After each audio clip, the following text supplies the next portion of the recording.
like 10 of my clients in a group setting, and Yeah.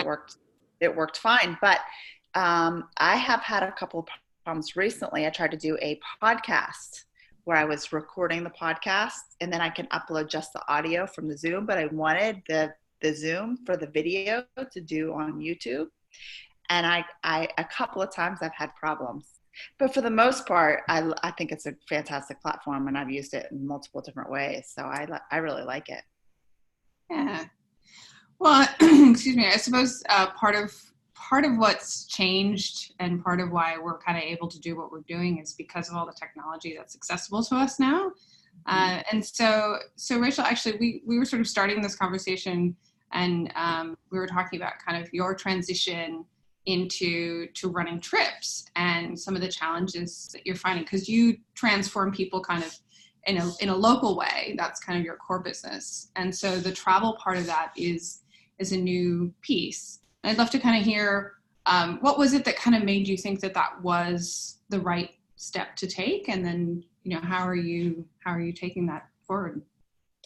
Well, so interestingly enough, in 2017, early 2017, I won $10,000 in travel money.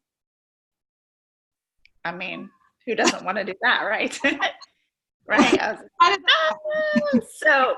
So I always had loved to travel. Like traveling had been my thing. But I'd always done like quick trips to lots of places. Like everybody else does, a week happen? here, a week there, like, your annual, whatever. And then I would do little trips to various places. And in my businesses, I always had to do continuing education. So I might like fly out to the West Coast, or I might go to trainings, or I might go to like events like Tony Robbins events or whatever. So I was always doing some sort of travel, but nothing like this. So when I won the $10,000, my first trip was 6 weeks to Southeast Asia. And I had it all planned out, Thailand, Malaysia, Indonesia, all these different places. And I was island hopping in Thailand and island hopping in Indonesia. And I was totally alone, and I took my backpack, and I just went. And that was scary and so transformative. And while I was there, I had, I was journaling, and being a life coach, like I know kind of how to process through and journal and use experiences like that to transform me. And I had no idea the effect it was going to have on me. I had no idea how it was going to change me. And I was working remotely. So because of what I do, I can coach clients from anywhere in the world as long as I have Wi-Fi. So I'm in Lombok, a little island called Gili T. I think I was in Gili T, and I had a coaching call with a client back home, and I got off the phone with her, and it hit me like a ton of bricks. I just remember she had a very profound aha breakthrough moment. And after that, she had to get off the phone with me and go do her life. And I got off the phone with her, and I got to just be. So Mhm. I actually got to like integrate the transformation she just had.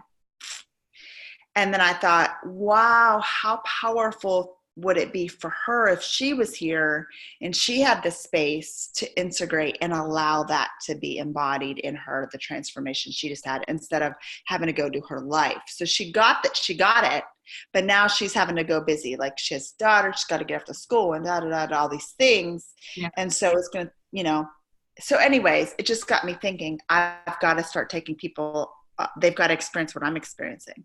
Mhm. So I put together my first trip to Bali last year, 2018. I took a group to Bali, and then I took a group to Puerto Rico earlier this year. And then I've got one scheduled for early next year. And they've been so phenomenal. Like things happened that I wouldn't have previously expected to happen, but I don't do typical retreats. It's more of an adventure. So, but what I realized, okay, is that was great because I had a couple of people interested, but actually now my entire business is different. Now I'm like basically starting over from scratch. So my ideal client that I had for coaching isn't necessarily my ideal client that I have for traveling and for transformational travel in this way. So Oh. almost going back to the drawing board, like who is my ideal client, all of the things surrounding that. And then I've had to create a new brand. And now I'm trying to get people to see me, because people still see me as like the life coach or the business coach. instead of, the transformational travel adventure leading people on trips. So it's been an interesting transition, and I thought it was going to go a lot quicker and smoother, and my trips would be filling up really fast. And Yeah. it hasn't really happened the way that I thought it would. Yeah, and that is something that we've seen. I think travel is so powerful, but it's a hard sales cycle. So, people don't usually, especially if it's transformational, buy it on a whim. And it tends to be something they sort of need to plan for or save for, or sort of make space in their lives for. And I think the thing that we've sort of noticed when we got into this, we were like, yeah, we're a travel platform. And then we kind of discovered, oh, wow, there's all of these people who are doing more with travel. So they're not just, hey, let's go to Bali and sit by the pool for a week. It's, hey, I'm going to take you to Bali and I'm actually going to challenge you. And, and I think that's a harder sell, I think, than just come and like relax and drink at the pool. So, but it's such a more impactful thing. And so that's why I feel like this is going to stick around, like this trend that we're seeing. And so we've actually seen this across the board. There's sort of the personal transformation, like the stuff that you're doing, but there's also that sort of educational aspect. So we work with Hacker Exchange, and they actually take students to Silicon Valley or Singapore or Tel Aviv, and they go and see these sort of entrepreneurial communities, like other ecosystems in other cities, and they just get completely immersed. And so like you were saying, you sort of take it out of your busy, which I like the way you said that, and put them into this environment where they're just surrounded by a different way of thinking and a different flow, and it just, you suddenly have permission, or you give yourself permission to sort of think about the world differently, or think, oh, I could do what they're doing, or sort of suddenly that idea that's sort of been hiding in the back of your head that you never had the space for kind of like pops out. And I think that's what you were saying, is like giving yourself the space to actually let the travel change you and transform you. Yeah. And that's what you do as the leader, right? Is like you sort of construct that space, right? Right. So like I'm working with a guy out of the TTC right now who lives in Nepal, and he has a travel company in Nepal. So he put together this unbelievable itinerary for Nepal. And so we have all of the adventure. The adventure is there, the itinerary is set. He took care of all of that. We put it into the YouLi platform. Now people can go there and sign up for it. And now my job is to bring the clients who say, I want to have a transformational experience. I want to see the world a little bit differently. And we're using traveling with heart, humble, engaged, awake, resilience, and thankful.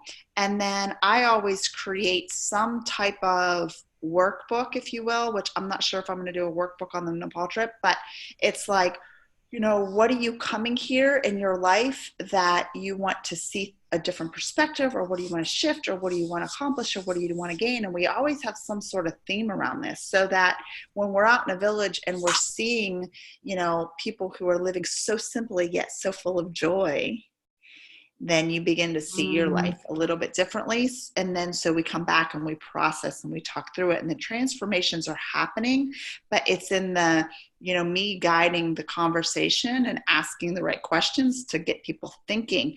And then when we're out on the adventure, we're like having fun, and we're releasing serotonin and dopamine because we're feeling good, we're having fun. Now our creative juices are flowing. Now we're talking with other like-minded people who are heart-centered, traveling with heart, who are engaged in there. And so now it's like this collaboration of like beautiful minds and creativity flowing. And then it's like you can accomplish anything. And you just build. Every day builds on the previous day as we go through these adventures, and as we see the beauty of the world, and we see the possibilities, and we might get outside of our comfort zone and face a fear that we never thought we could do, but we have a team of people around us that we've known, like, and trust because we're spending time with them. that are cheering us on. We're like, oh, if we can do this one thing that we're afraid of, then we can do anything. So it starts to change you across all levels of your life, and you appreciate things more, and you see things more, and you face your fear a little bit more. And we could go into great detail, but it literally just transforms you. And you're doing all of this with no distractions. You don't have anything going on that's you've got to rush back to. You don't have kids that need fed or taking to dance lessons, or you don't have a dog. You know, you're literally like free. And then whatever you take on, you have time to process and let it integrate and change you. And then to have a, you know, coach there who, this is what I do for a living. It's a powerful experience to combine the adventure, the travel, the different place with the coaching aspect. And of course, you know, like I said, it changed me, and I've had the opportunity to see it change other people. And I just think that if we can get the right messaging around this, and the right branding and the right storytelling and all of this, I think that it's really going to change the face of the whole industry in terms of traveling and in terms of people having transformations. Well, yeah. And I think, you know, one of the things I've noticed kind of comes along with this trend is like adventure travel is just exploding. And that's, you know, across the board. And those people don't necessarily think of themselves as doing something transformational, I think. But it's interesting that you sort of combined the two, because it does feel like, you know, when you push people in terms of like the adventure side of it, that, yeah, it gets them outside their comfort zone. And so I feel like where, you know, using travel as a way to transform kind of comes hand in hand with that trend of increasing adventure travel, and being able to work with like your guide in Nepal. You know, I assume you were able to do something custom, like kind of create something that was not just the same cookie cutter thing. Is that right? Yeah, it's very unique. We're actually going to be in like 3 different locations in Nepal. We go to like a village, we go up into the mountains, we go to like a lake area, we'll be in the jungle a little bit. You know, we'll get to interact with the locals some. We're going to actually have one evening of networking with other entrepreneurs, which I'm super excited about.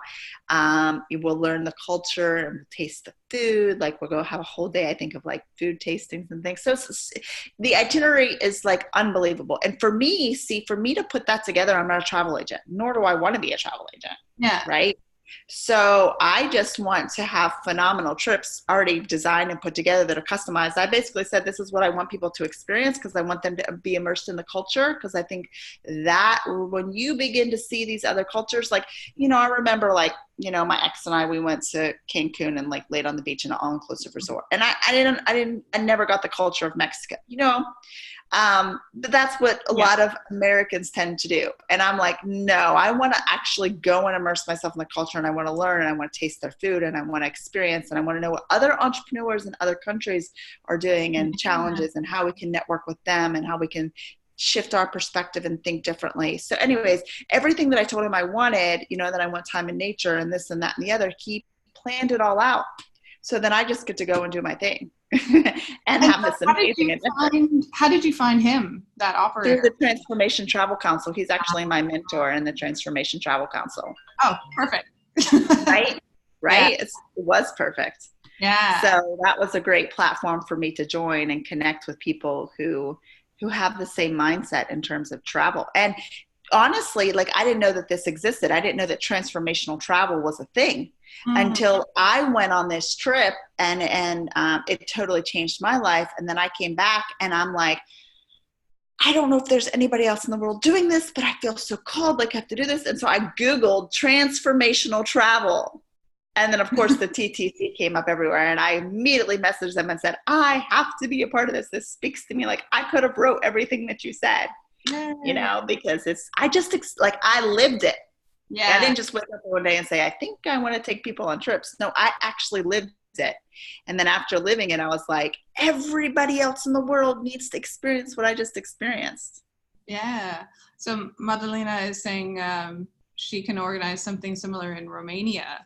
Ooh. Yeah. I've never been to Romania.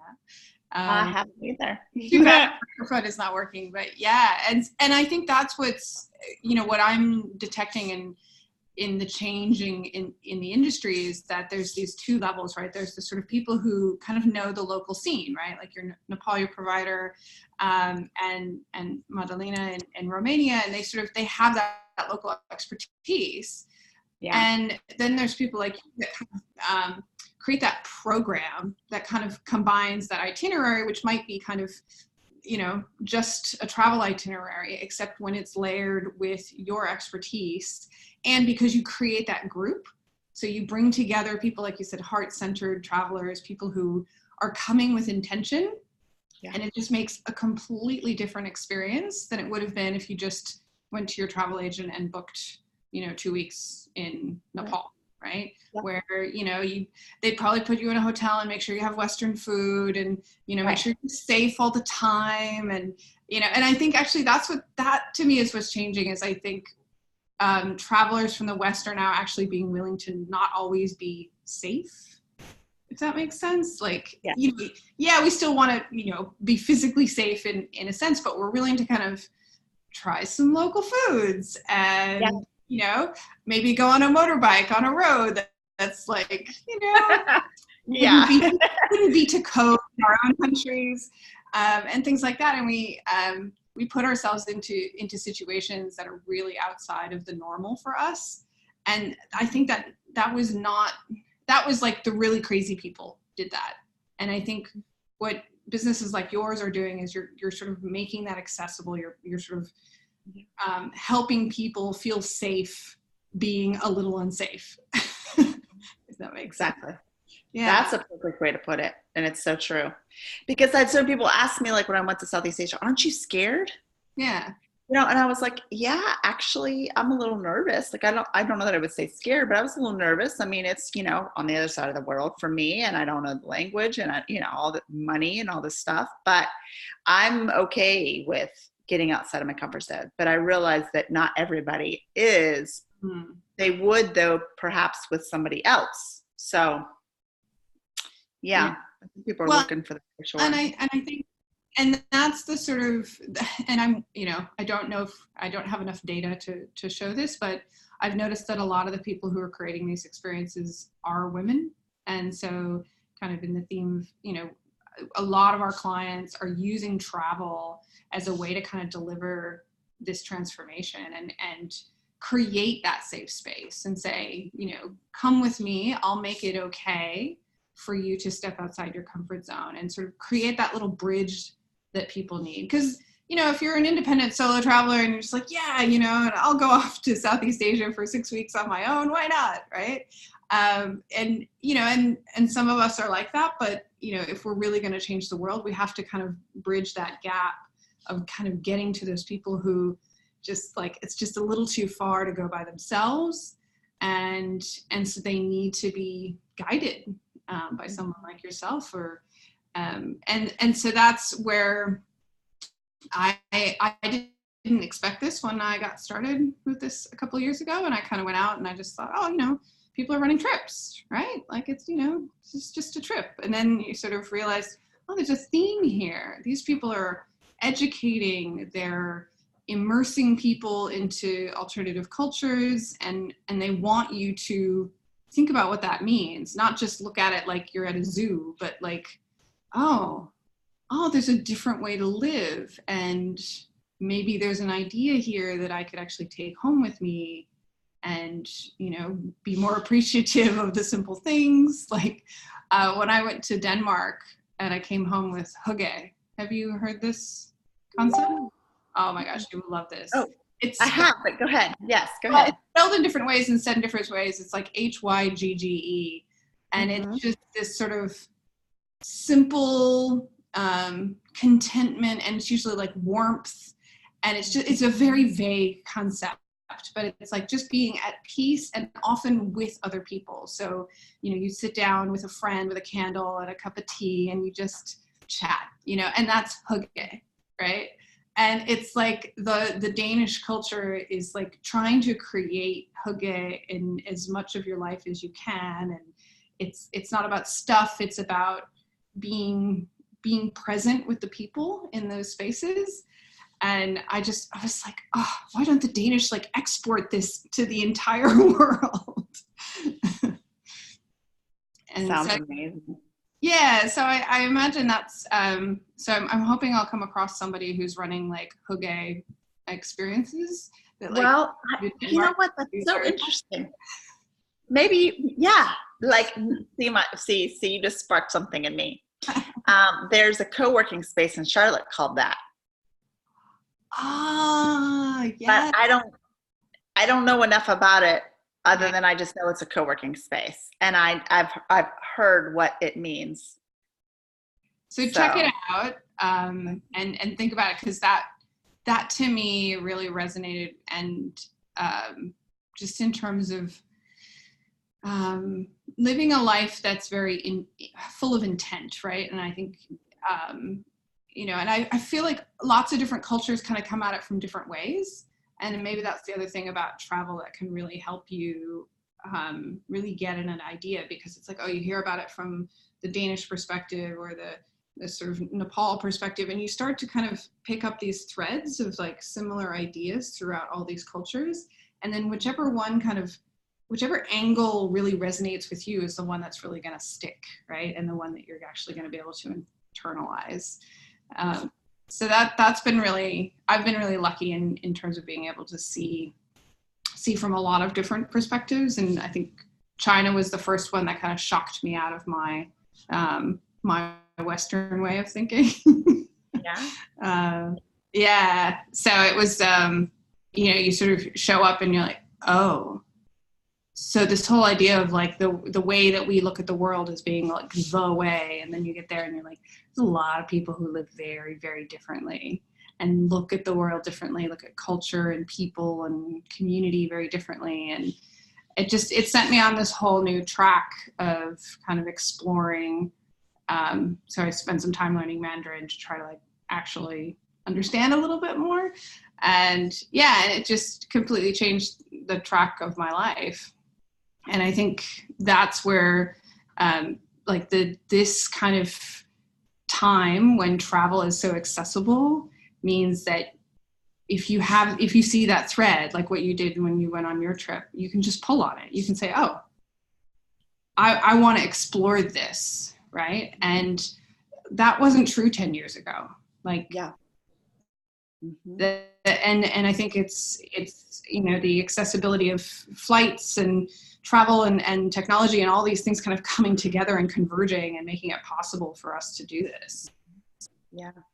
There's an experience, and I've shared this before, and I don't know if I've shared it with you, but when I was in Southeast Asia, it was hot, like so hot, right?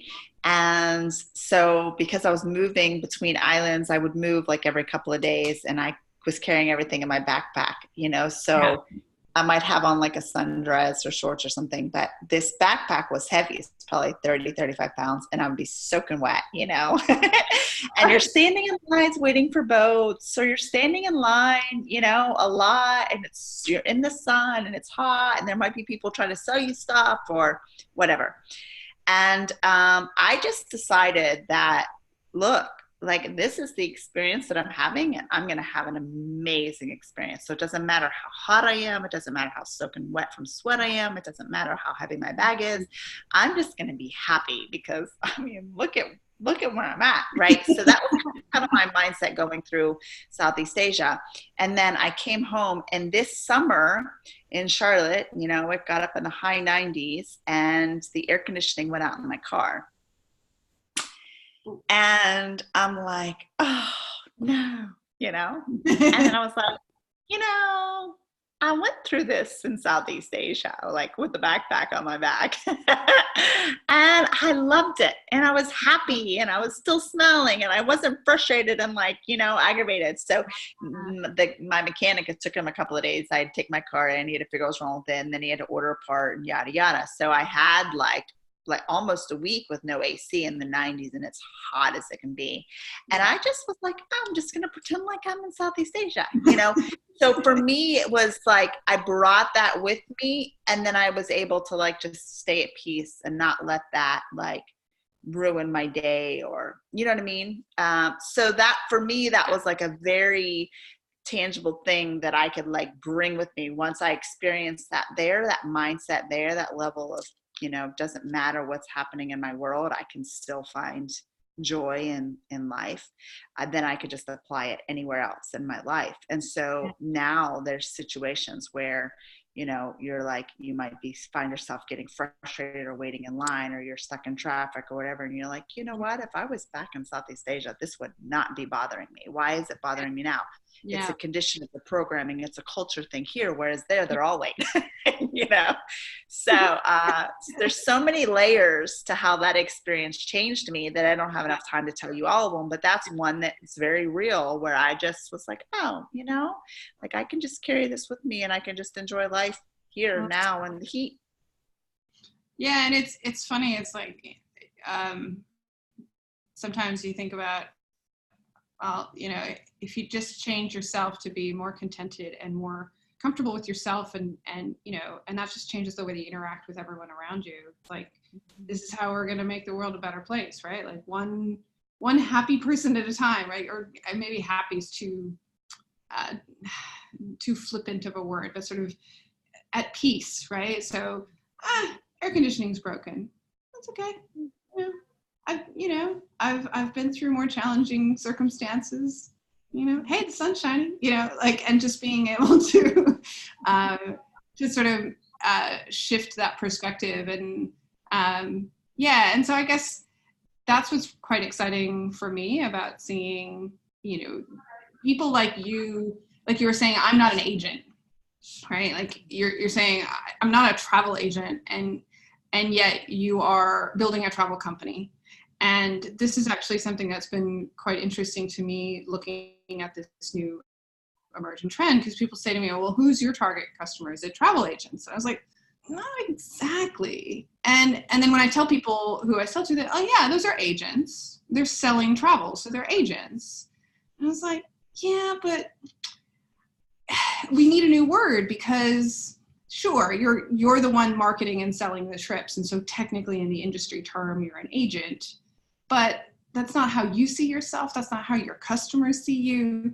And so it's almost like we need this sort of new language, which is why we sort of use the word group leader, because that's kind of what that's the function that you're providing, right? That sort of creation of the space and the program and all of that on top of the itinerary.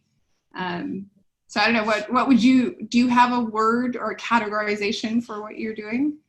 Well, it's interesting because I get asked that question all the time. Well, are you a travel agent? And I say, no. And I've had companies approach me and say, you should become a travel agent with us. And I'm like, no, I have no desire to be a travel agent. In fact, I don't want to learn about that side of it. Like, I don't just, I just want to do what I do, but I just want to take people on adventures. You know what I mean? So I want somebody else. Yeah. I want the agent who actually enjoys putting together trips to put together the trip for me. So the Transformation Travel Council calls us mentors. We're transformational travel mentors. And so that's kind of what I've been saying. No, I'm not an agent. I'm a transformational travel mentor. I travel with people.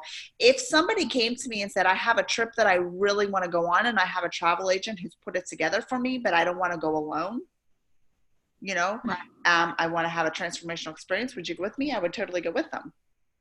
Yeah. So I don't want to be an agent. I don't want to necessarily be the one to put the trips together, if that makes sense. Yeah. Even though well, you want to be you want to be the architect, but not the builder, right? You want to be the one who says, okay, I want, 6 days here and 4 days here, and I want these kinds of experiences, and this is the general shape of it. And now you want the agent to actually, or the operator, right? Do you work with agents or with sort of the ground operators in the countries? Well, so the guy in Nepal, he's on the ground there in Nepal. So that's great. And then the trip that I did to Bali, she lives in Bali. She's an American who lives in Bali, and she only does retreats in Bali's. So when people want to do a retreat in Bali, they contact her, and she has deals with all of the resorts and different places. So she sets everything up. So when I went to Bali, I didn't have to do anything. I had my itinerary, what I wanted to do. And again, I just told her, I want to go to waterfall. I want to go snorkeling. I want to do this. I want to do that. And she set up the driver. She set up everything. So I didn't have to do anything, but neither is she. She isn't a travel agent either. So it's been kind of interesting how these trips have worked for me. I haven't really booked anything through a travel agent.